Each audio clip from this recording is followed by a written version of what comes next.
तो अभी तुम लोगों ने देखा कि हम लोग समतल दर्पण में प्रतिबिंब का बनना सीख रहे हैं। देखा है सबने प्रतिबिंब कैसा बन रहा था, सीधा कि उल्टा, और दर्पण के पीछे बन रहा था कि कहाँ बन रहा था? जितनी वस्तु दूरी रखी थी उतनी ही दूरी बन रहा था, कम दूरी में बन रहा था। पार्श्व परिवर्तन हो रहा था कि नहीं? पार्श्व परिवर्तन समतल दर्पण में शुरू में ही हमने बता दिया कि होता ही है। प्रकाश का परावर्तन हमने बताया था कि दर्पण समतल दर्पण से जब कोई किरण टकराती है, टकरा करके दूसरी दिशा में जाती है, बीच में अवलंब खींचते हैं। जो किरण आती है उसको आपतित किरण कहते हैं, जो किरण टकराने के बाद जाती है उसको परावर्तित किरण कहते हैं। अविलंब और आपतित किरण के बीच में आपतन कोण बनता है। अविलंब और परावर्तित किरण के बीच में परावर्तन कोण बनता है। परावर्तन कोण और आपतन कोण बराबर होते हैं आपस में। ये पहला नियम है परावर्तन का। दूसरा नियम है कि आपतित किरण, परावर्तित किरण और अविलंब आपतन बिंदु पर यानी एक ही तल पर स्थित। ठीक है, क्लियर है?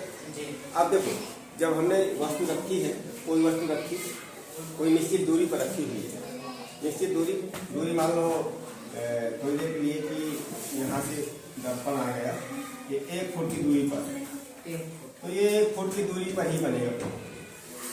ये तो हमने बताया था कि दूरी बराबर होगी, दर्पण के पीछे बनेगा। जहाँ पीछे कैसे बनता है जरा देख लो, पेन रख दो, पेन रख दो, ठीक है। वस्तु प्रतिबिंब कैसा बनता है बच्चों? सीधा बनता है। देखो सीधा बन रहा है कि नहीं?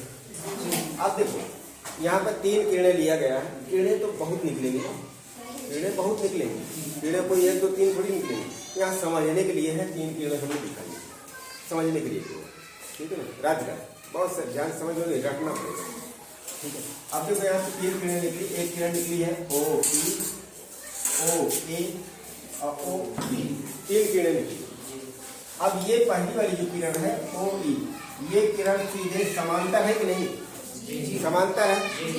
ये किरण सीधे गई और टकरा करके फिर से उसी दिशा में वापस लौट आई। समांतर किरणें क्या होती है? जिनके बीच की दूरी बराबर होती है, समांतर रेखा में बताया था ना। तो ये तो भाई लौट आई। दूसरी किरण ओ ए यहाँ से टकराई और टकरा करके ए पी दिशा में लौट आई, ए पी दिशा में लौट आई। तीसरी किरण ओ बी, ये भी टकरा करके बी क्यू दिशा में लौट आई।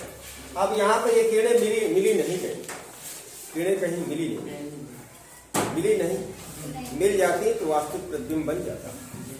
अगर मिल जाती तो वास्तविक प्रतिबिंब बनता। क्या बनता? वास्तविक बनता। लेकिन देखो मिली नहीं, इसीलिए कौन सा प्रतिबिंब बन रहा है? आभासी। आभासी कैसी? अब ये तो भैया मिली नहीं, क्योंकि ये इस प्रकार से चल रही है, ऐसे, अब ऐसे। अब इनको चाहे जितना बढ़ाते हुए चले जाओ, मिलेंगे कि दूरी बढ़ती चली जाए? ये कभी नहीं मिल सकती। पीछे की ओर मिलेंगे, तो पीछे की ओर आभास कल्पना कर सकते हो। कल्पना करेंगे कि किरण पीछे की तरफ ऐसे ऐसे मिली और ये आई बिंदु पर मिली है, यहाँ पर प्रतिबिंब बना। कैसा प्रतिबिंब? आभासी। इसलिए आभासी प्रतिबिंब दर्पण के पीछे जाती है, ठीक है, क्लियर हो? आप इसलिए कौन सा प्रतिबिंब बनता है समतल दर्पण में? आभासी। और कैसा? वस्तु के बराबर और सीधा, ठीक है। और कहाँ पर बनेगा? दर्पण के पीछे। अब ना कहना दर्पण के पीछे ही बनता है, ठीक है। इतनी चीज समझ में आ गई, ये प्रयोग द्वारा भी समझ में आ गया। देख लियो समतल दर्पण में पार्श्व परिवर्तन होता है कि नहीं? होता है, वो होगा, ठीक है, वो तो होगा ही, ठीक है, क्लियर हो गया। हाँ, तो ये इसके बाद हम बताएंगे अवतल दर्पण, उत्तल दर्पण प्रतिबिंब कैसे होते हैं, उनका भी प्रयोग करके यहाँ दिखाएंगे, ठीक है। अब प्रयोग करके जो देख रहे हो उसको बिल्कुल सीख लेना, ठीक है, नहीं कि रटना पड़ेगा। आप बताओ ये रटोगे तो कितनी देर कितना याद करो, समझ लो। 3 किरणें दिखाई गई हैं, 3 जानबूझ के 3 ही दिखाई गई हैं, यानी कितनी होती है? केवल अध्ययन करने के लिए 3 दिखाई गई, पढ़ने के लिए, समझने के लिए, ठीक है। समझ में आ गई बात? अब बताओ यहाँ पर किसी को कोई चीज समझ में आई तो हम बता दें। सब समझ में आ गया है? समझ में आ गया है तो अगली सुनवाई हम कहेंगे, स्वयं पूछेंगे, ठीक है। तो सभी बच्चे बताएं, ठीक है, लिख लो।